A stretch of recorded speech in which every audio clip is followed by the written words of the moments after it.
Good morning, good morning, good morning. Beautiful Sunday morning. This is Hoya Locker Room, episode 76. And par for the course, we are extremely excited for this quartet that we have today. It's everything I've always appreciated about Georgetown since I left. We have an esteemed group, Mannone Butler, Wendy Wilkes, Tammee Thompson, and Eric Woods. This is the dream team for me.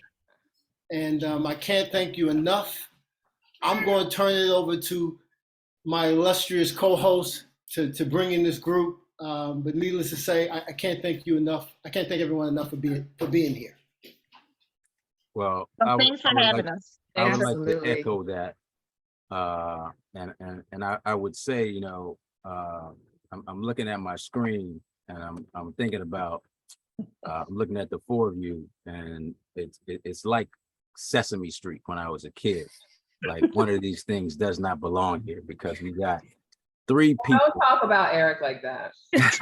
Well, it's two ways, right? You know, we got three fabulous women who are just killing it in the world of Georgetown, and then we also have three class of '91. You know, I mean, I don't know. I've heard class 91 is probably like the best class ever at Georgetown. But you know, Mannone, you know, we give her a honorary since she's a dual Hoya. You know, we give her let her slide in with 91. But let's get right into it. And what we always do is we ask our guests how they ended up at Georgetown. So who wants to go first with that? I'll dive in as a class in the 90s. How about we do that? You know, 94 represent class in the 90s. I'm a native Washingtonian, and I think it's probably apropos in this conversation. I had looked at a number of schools, and certainly Georgetown was actually on the list because of a counselor who said, you need to really look at this school. I was in international studies in high school, thought I was going to be the international businesswoman of the world. But I was looking at schools outside of the district. Dikembe came and taught a French class for me my senior year. And that really sealed the deal. It was really one of those things that I think made the mark. I'd come to Georgetown, had the experience, then it was called Minority Student Weekend, but having Dikembe come and create that bridge, that was something that was really special. And again, it sealed the deal for me to come to Georgetown. Hey, look, I think for me, I was a big Hoya basketball fan before I even came to Georgetown. Like so many people in our age range, I did think Georgetown was a Black school. And I was really surprised when I got to Georgetown on early decision weekend that I was one of 2 or 3 Black folks who were at early decision weekend.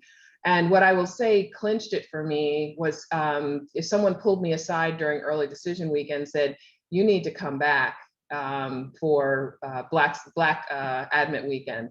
And I did, and I was deciding between Georgetown and UVA. Didn't want to go as far south as UVA, and also had aspirations as it relates to government at the time, and felt like DC was the right place for me. So a combination of things, but I will say that Black Admit weekend, I was sold. I found my roommate, I found a friend group, and I loved that experience. Right, I'd like to piggyback on Minority Student Weekend was the topper, but what originally drove me to Georgetown was that it was in DC. I had always been a student of the process of government. It was always something that my father and I have bonded over as a child. So, you know, I always thought I should be born and raised like Mannone in DC. But since I wasn't, you know, I wound up, I applied to American and Georgetown, amongst other schools. And to Georgetown, when I walked on that campus, it was over. So I knew I was home. So that's how I wound up there. For me, it was a little bit more simplistic. I was given a directive at home about what schools would be paid for and which schools were on you. And that list was rather small. And I also knew I wanted to be in a city. And so when I take what was on the list and what are cities, and also another parameter was east of the Mississippi. I wasn't going to Boston, which is probably something I would reconsider if I would talk to my younger self. But DC was the best of all worlds. School on the list, chocolate city, the right ratios for young folks, and it was the #1 choice from given that criteria. And then I came to Mannone Student Weekend and had a blast. And I think I may have bogarted my host's apartment for a little set one night, and then I just turned it on. Bogarted the house. You see this through line, right? I see this, but I want to digress. I want to go back, like, because to Mannone's point, this is the 90s for me, right? You guys represent the 90s for me.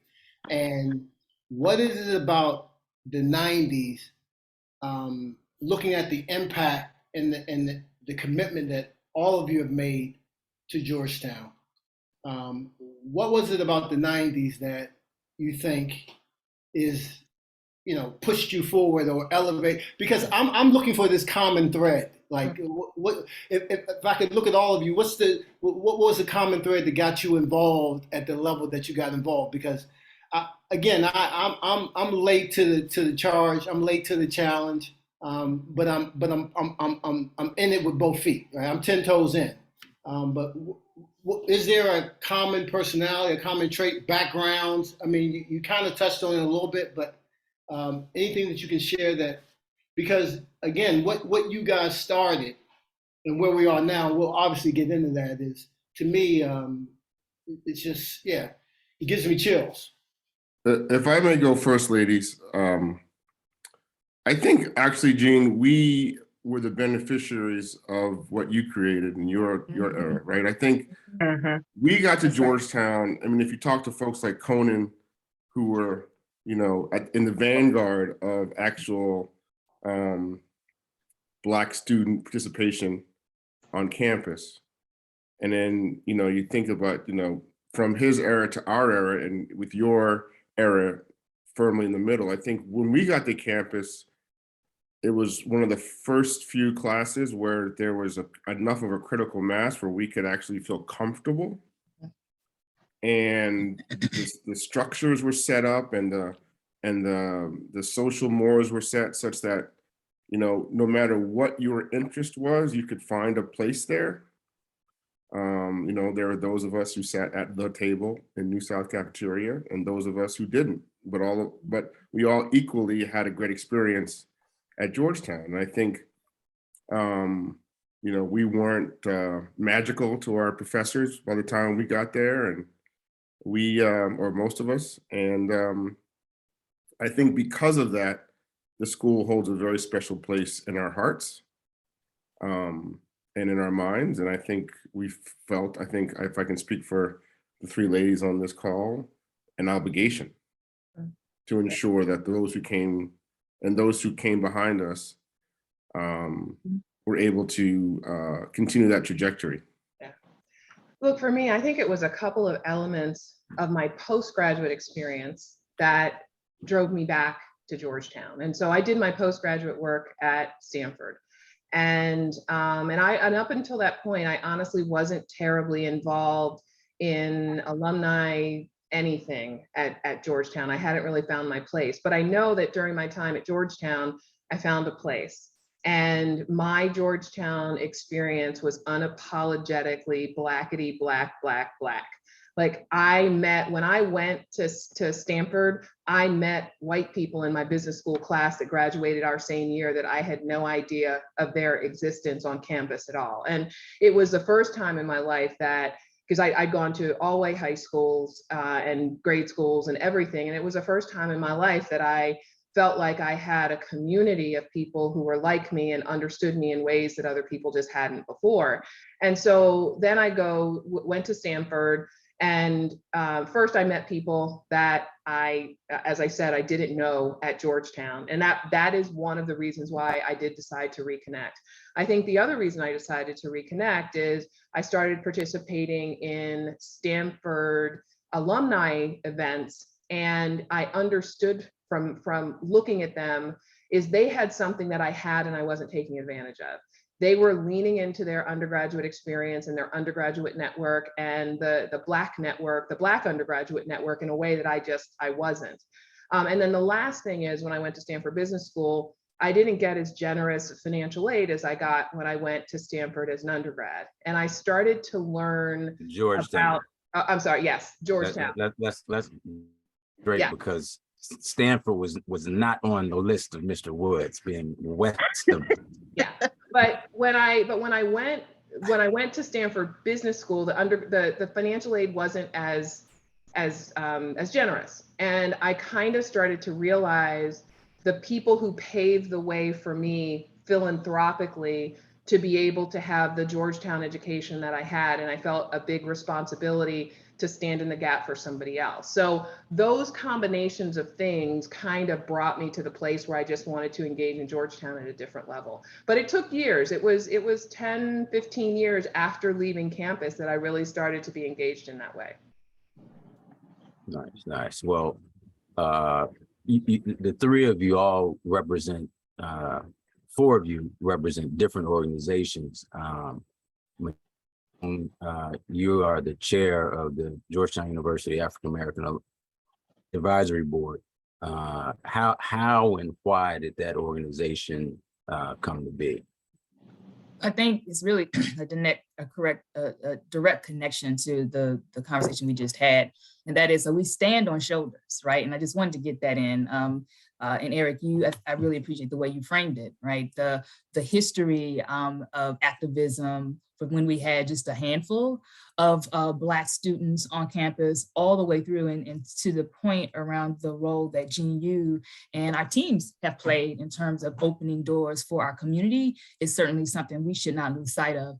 I think that the African American Advisory Board is certainly on the heels of the work that had been done over the years at the university. In early 2000, actually just 20 years ago, the AAB was founded, and it was quite frankly, at the behest of then President Father O'Donovan, who wanted to have an advisory board to inform the president's office on issues that impacted our community.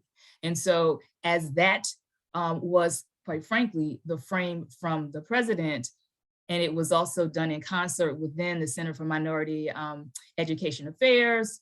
And we had a growing, it was still not critical mass, but a growing group of folks. I think about Sam Harvey, right? In addition to Conan Louis and Gail and others who literally, Bill Reeds, right? The Gordon Chavises. There were many who were very focused on our community. And it wasn't just when you were a student, but also as an alum. And so the African American Advisory Board was stood up to inform issues, inform policies and procedures, and to be a voice that would be tapped by the president's office. That was the driver for the African American Advisory Board. It had evolved over time, but that's the why.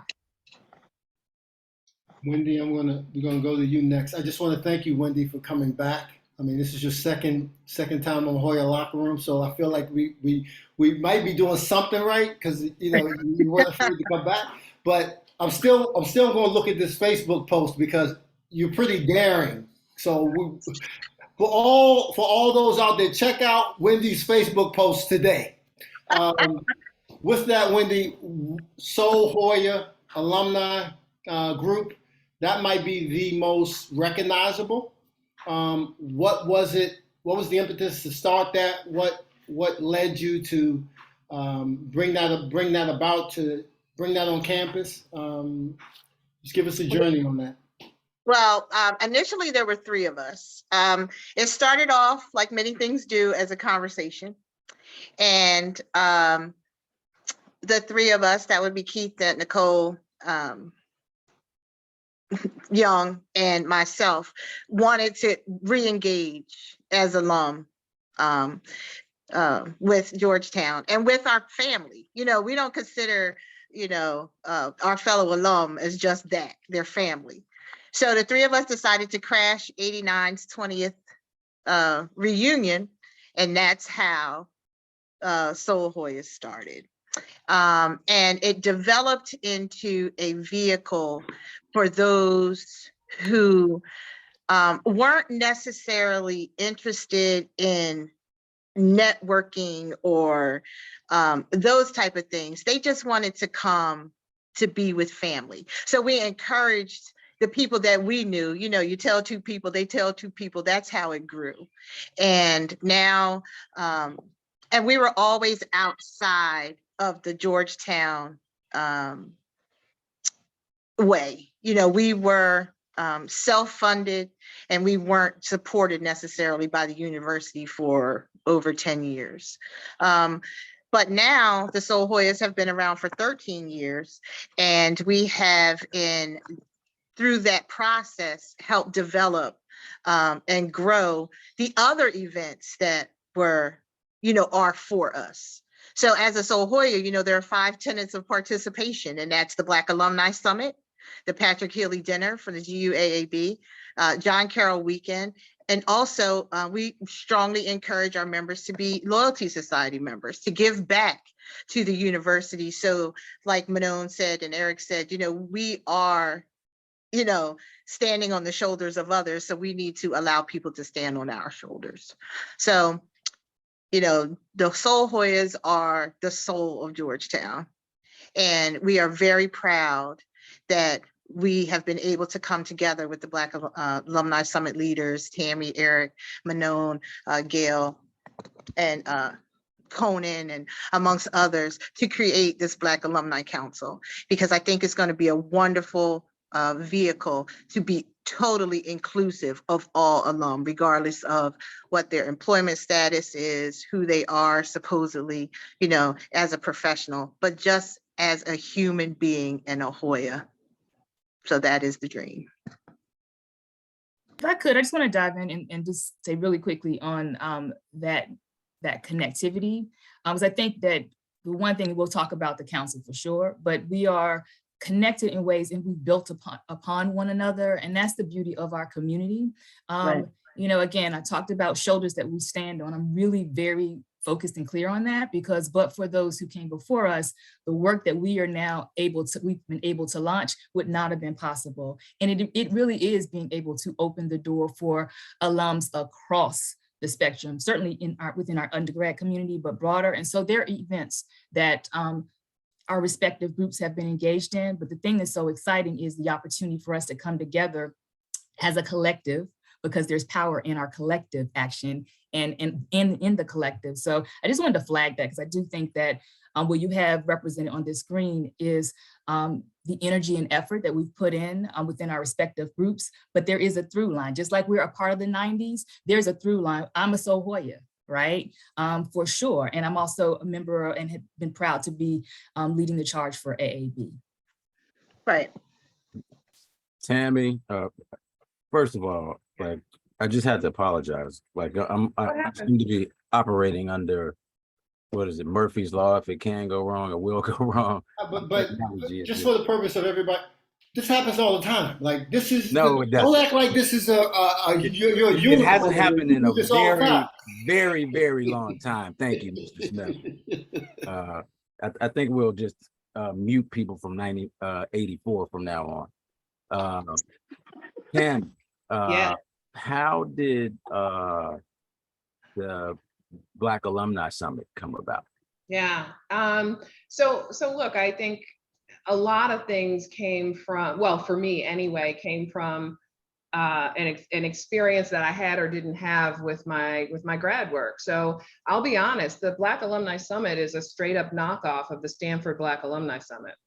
I went to the Stanford Black Alumni Summit. I felt as a graduate, a post, master's degree graduate, there was not a place for me at that event. But what I liked about that event is the celebration of the professional accomplishments of that group of alumni, and felt like we could do that at Georgetown. And so Eric and I were sitting at, I can't remember what reunion it was at this point. My memory doesn't go back that far. And I kind of told him about the event, and I kind of said, we should do this. We should do this at Georgetown. And we were sitting at a general reunion event. I don't know if it was our 15 or 20, looking at the slides in the tent, and our Georgetown experience was not represented in the slides in the tent. At that, and I was just like, we loved this place. We loved being Hoyas. We loved being here, and our experience isn't represented. And is there another way? And so that weekend, I'd already had a meeting to pitch the idea to Ben Shaw, who was at the time the chief of staff for the advancement office. And 2.5 years later, we had our first Black Alumni Summit. But, I think the benefit of when we launched the summit was Eric and I had career flexibility, but those first 2 years, we worked it like a full-time job. And it was a lot of weeping and gnashing of teeth and a lot of really hard work to bring that event, as all of these events are, but we worked it full time, and it wasn't without its challenges. But I remember being in the tent with all of us in the tent on the final night of the first Black Alumni Summit. And I just remember thinking how different an experience I'm having in the tent tonight than versus the tent experience I was having at my 15-year Georgetown reunion. Mm-hmm. You mentioned your experience not being represented. Yeah. I attended officially John Carroll Awards this year, and that made me think about Conan. Like when Conan said something that just really stuck out in my mind. He said, I've never seen this many Black people at John Carroll. Like, this is the blackest ever. And I have to say, like, just as a sidebar, has nothing. Tammee Thompson just blew my mind when I saw her, because I was wearing a mask and I had hair. My hair is longer right now. Now we're doing the Allen, but I had hair such that it was long, and my own mother didn't recognize me when she first saw me like that. And I had the mask on and this long hair that Tammie's never seen. And she says, "Oh, hey, Markham, how you doing?" And I'm like, "How did you know it was me?" I mean, it was just, it was a very interesting experience for me, because I kind of like gone to a couple of events when the John Carroll Awards were in Los Angeles, but I wasn't really what I would say a full-time participant. And what you talk about in the experience not being represented, I think a lot of people, a lot of Black people who went through Georgetown probably have been reluctant to become as engaged as you all have, because they feel some element of that when they either come to an event or they don't come to the events because they feel like their experience won't be represented. So just wanted to acknowledge that, and that's reality. With the Black Alumni Council forming, what do you think, Eric, is the significance in all three organizations teaming up? Well, first of all, Tammee was our 20th. Okay. And it was the first time Tammee and I agreed on an idea in 30 years. That's a different conversation.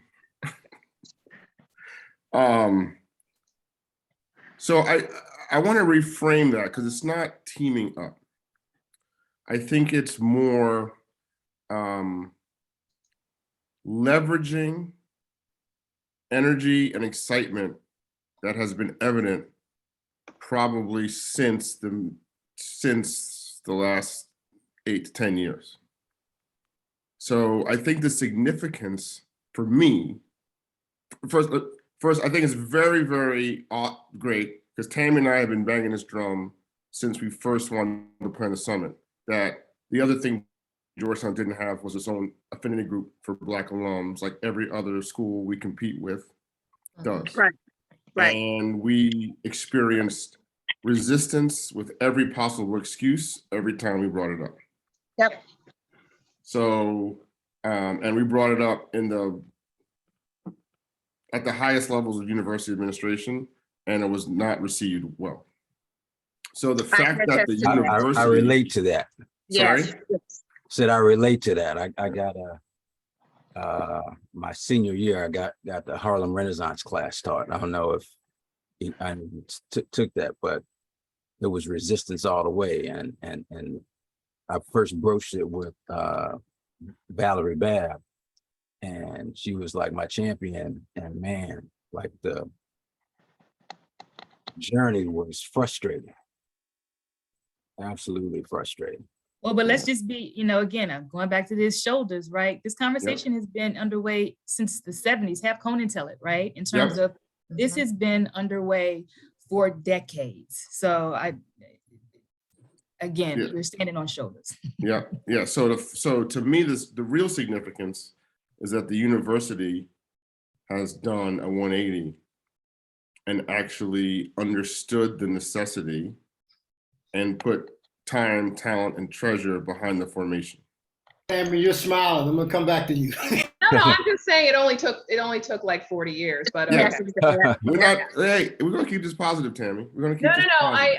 I'm just saying, like, I agree. Where credit is due. I'm glad that we're here now. But to your earlier point, how many other of our competitive or sister universities already had this done and out in the world with an affinity group and a proper alumni association for Black alumni. Yep. Right. Yep. So for me, there is no way this is not positive. Because again, I feel like I'm usually not this quiet, but I really want to hear. That is very true, and I'm thankful. I'm so thankful. Well, he wasn't quiet enough to talk about your raggedy internet, but that's not beside the point. See, here we go. Here we go. Here we go. But I went to my first. I think it was a Black Alumni Summit. I think I met you, Mannone, Eric. I think you and I chopped it up. Yeah. So I met Conan Louis, and I tell this Conan Louis story, and I got his name right because I messed it up a while back. I was so taken by Conan and his story, and you talk about standing on shoulders. I don't like to drive, and I was staying with my niece and Laurel, and Conan was working out of Philly. That I think I met up with you guys. Goran Dillard brought me through, my classmate. Yeah, Goran. And that was on a Sunday. That Tuesday, I drove to Philly just to have lunch with Conan because I was so guilt's not the word. I was just overwhelmed by not knowing these stories, not knowing these the journey, because the journey continues, right? I mean, it's not going to stop here. And the council to me is like, okay, that's not a culmination. That's okay. That should be business as usual. And how do we continue to move from that point? So, Eric, no way. This is positivity on the highest level. Right. If someone takes offense, I'm gonna give him Markham's number because he got raggedy internet. Hey, as some of us learned at some point, we have hard work to do and heavy loads to lift. But so it is all positive. This event's positive. But I just want to say it's kudos to university for finally getting on the page. And then I think what's also extremely positive is that each of the three entities had built such a critical mass. And each of the folks who champion the entities understand that this is not straight math. This is exponential math, right? 1 + 1 + 1 doesn't equal 3. It equals 5. Correct. And leveraging our collective energy, resources, intellects is going to service our community infinitely better, because we can better leverage resources that are at hand. As Wendy said, there are different folks. We are not a monolith, right? We are different people with different interests, with different professional experiences, personal experiences, socioeconomic experiences, etc. But we do have one commonality, is that we are diasporic alumni. Well, let me And just so- say this too, though. I mean, you said kudos to the university. I say kudos to our community. Kudos to alums who have shown up and shown out at every turn. And certainly we've seen this build over time. But, you know, I'm in the focus now on civic engagement. Your vote is your voice. And so folks have stepped up and participated and been engaged. And so their engagement is their voice, which actually led to the ability for us to come to really launch the council, because there's also a recognition there is power in the collective. Like, let's be really, really clear about that. That is power in our presence. And we've shown that. And again, across the continuum, we're not monolithic, but when we show up as a collective, folks take notice, and that's what has happened. So I'm saying kudos to our community for plugging in. I will also note that, you know, we, under the umbrella of the AAB, and now it's under the umbrella of the Black Alumni Council, we started this We Are Georgetown Oral History Project, which really does just that, help to tell the unique, different, and quite frankly, critical stories of the breadth and depth of our community. And so to your point, Jean, you're right. We've just touched the surface of the possibilities within our community. Mannone, I want a little anecdote, share an anecdote about showing up and showing out. When Tammee and I first broached the topic of the summit, someone actually said to us out loud, "You will not get 100 Black folks to pay to come to anything." And the fact that we're almost at now 100 Black folks paying to go to John Carroll weekend is a testament to us showing up and showing out. So that's what I want to really put a pin in that comment. And it wasn't a Black person who said that to us. Oh, we figured. I wanted to make that real clear. Mm-hmm. We won't go into the Tammee retorts, written and verbal during. You know the fire. You would think the fire would be coming from the old dude. Oh, there's fire across the screen. So Eric. And I think we need to show this part of this conversation, because this is real work that we've done, all of us. You know, and people might think, oh, you sit on this board and you help, you know, what do you got? This is work. And it's work that has been done out of love for our community and for our university. So we just don't want that to get twisted. It's work, and we're here for it. Wendy, I've been bothering Markham. Like, I wanted to do this show. Like, I wanted to do this show like a year ago. But, you know, all good things come to those, you know. And based on the journey, and again, the journey continues, there is no finish line. I'm just gonna stay on mute, because again, this is learning. This episode is of epic proportion for someone like me. So, but Jean, can I also say this though? I think it's also the opportunity, and I'm privileged and I'm really humbled that this is a conversation that you wanted to have, because this is about us. All of us, all of the members of our alumni community, our family. That's right. It literally is, you know, we are in a space to be able, because we've, you know, been doing this for a little bit, but literally I am so energized and excited about the opportunities, because we have incredible alums who've come through Healy Gates. We have some rock stars who are, doing it in all levels. Some of our young alums who are saying, how do I plug in? So for me, and, in this forum, I want us to really think through and over the course of this year, because we're going to try some things that really allows us to engage all the pockets of our community. And I say all the pockets, I'm talking about from undergrad to grad to professional, because we have— Senior citizen. You don't even go there, because you know what, I dyed this hair, so let's not say senior citizen, sir. Okay, I'm not going to take that. Mine is sparkling, I'm dying.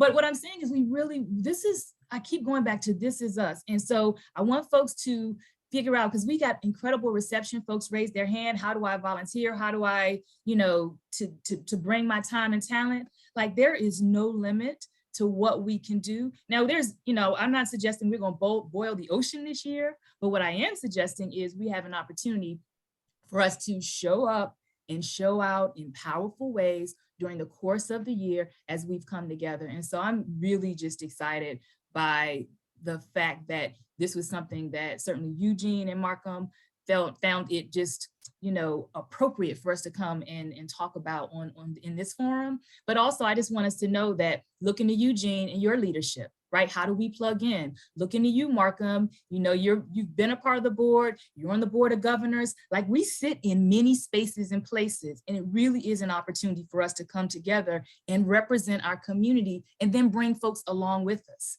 Right? We have a number of alums who should be leading the charge, and they are. We need to be able to be that connective tissue. Right. Well, and one thing I want to say, with homage to Wendy, I just want to, she talked about the heavy lifting and the hard work. And whenever I hear that, I'm always reminded of Tyree Jones, who is on the board of directors at Georgetown currently.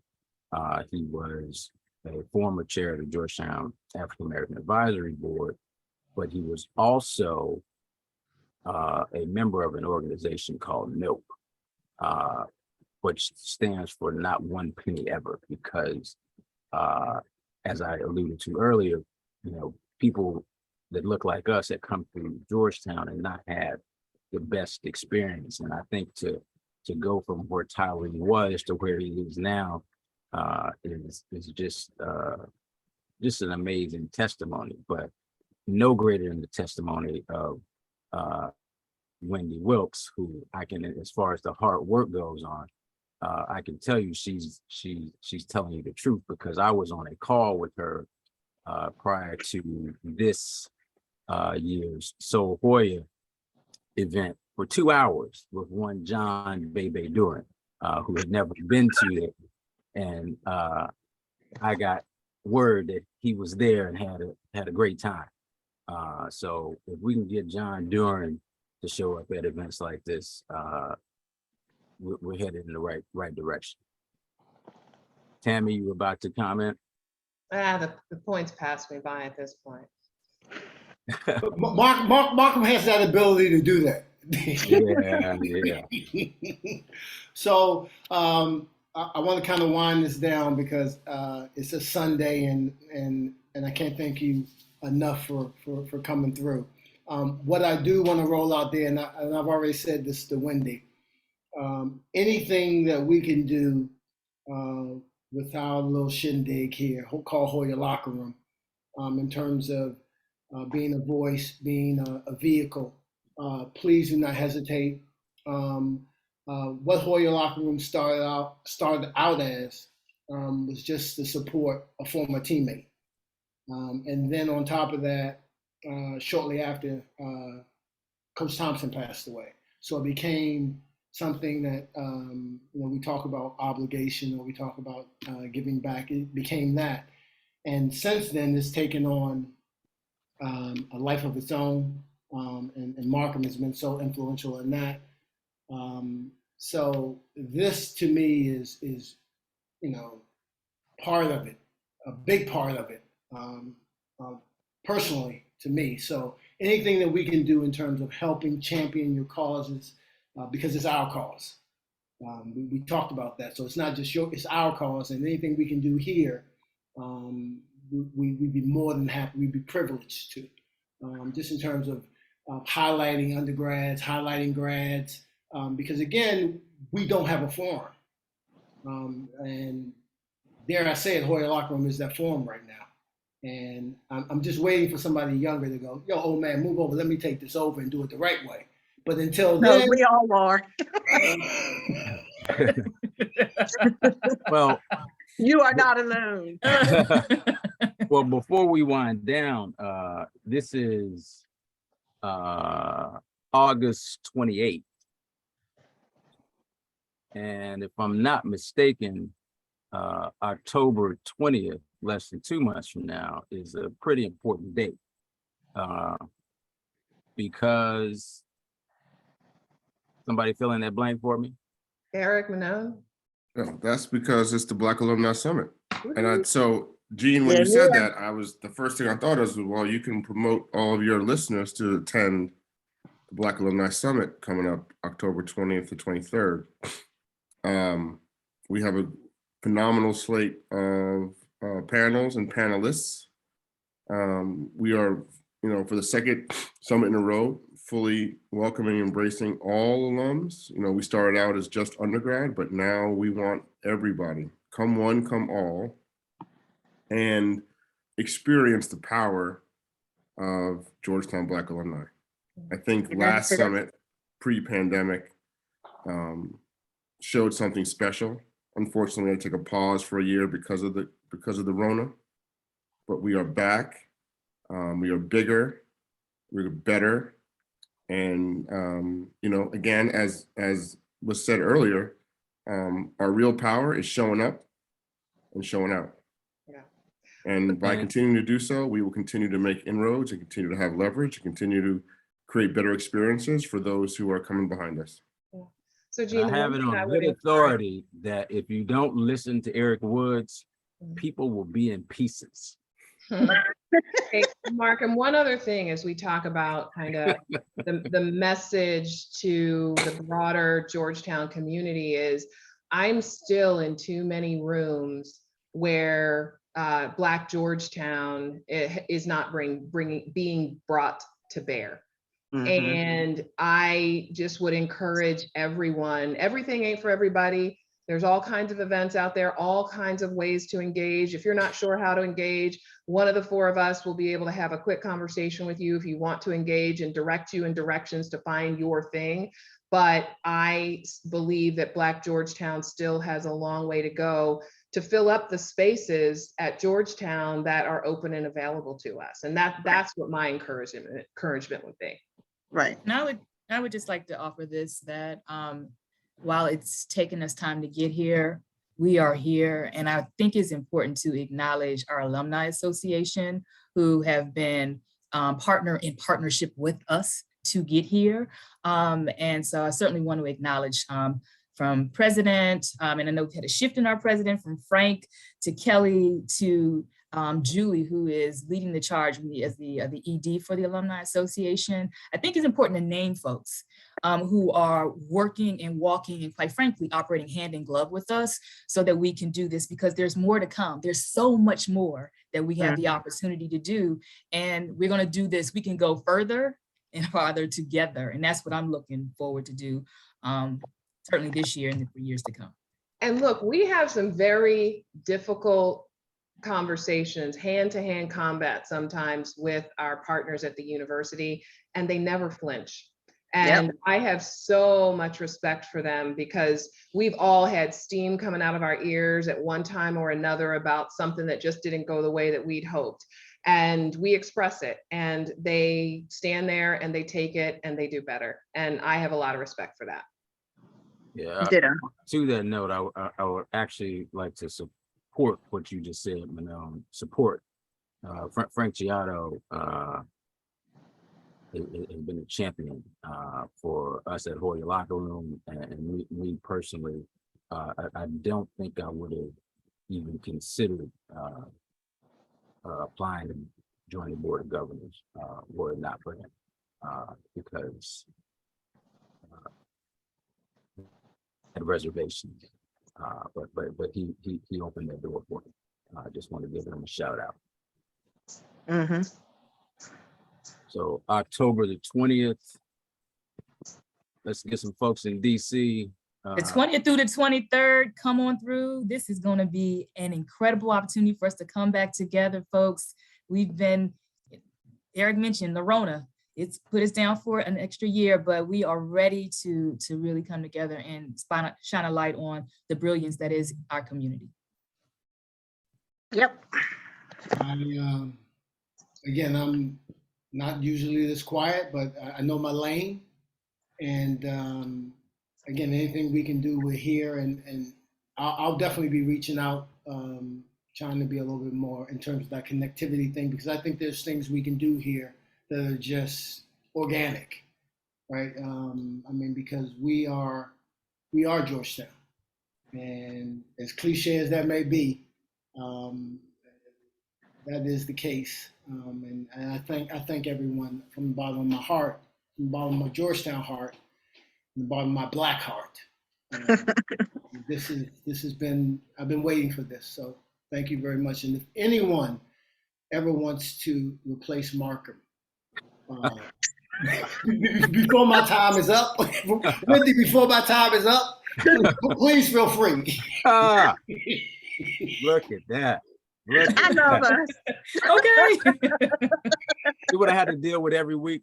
And all this from a guy who literally missed the peak moment of his athletic career. See, Eric, I thought he was going to say the guy who's only been to one Black Alumni Summit. I thought he was going to say something like that. He couldn't make a layup. Ooh, let's keep it. Let's bring back the love. Bring back the love.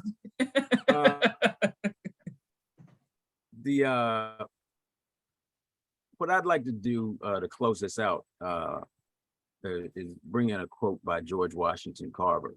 99% of all failures come from people who have a habit of making excuses. The people here with us today don't make it. We get it done. And I thank you all for the work that you've done and continue to do, and look forward to seeing you in October. I'm going to try to make that October move myself. Yes, sir. Gotta do it. Good stuff. All right. Thank you. Thank Thank you you. much. Thank you so much. Have a good Thank day. you. Take All right, care. bye-bye.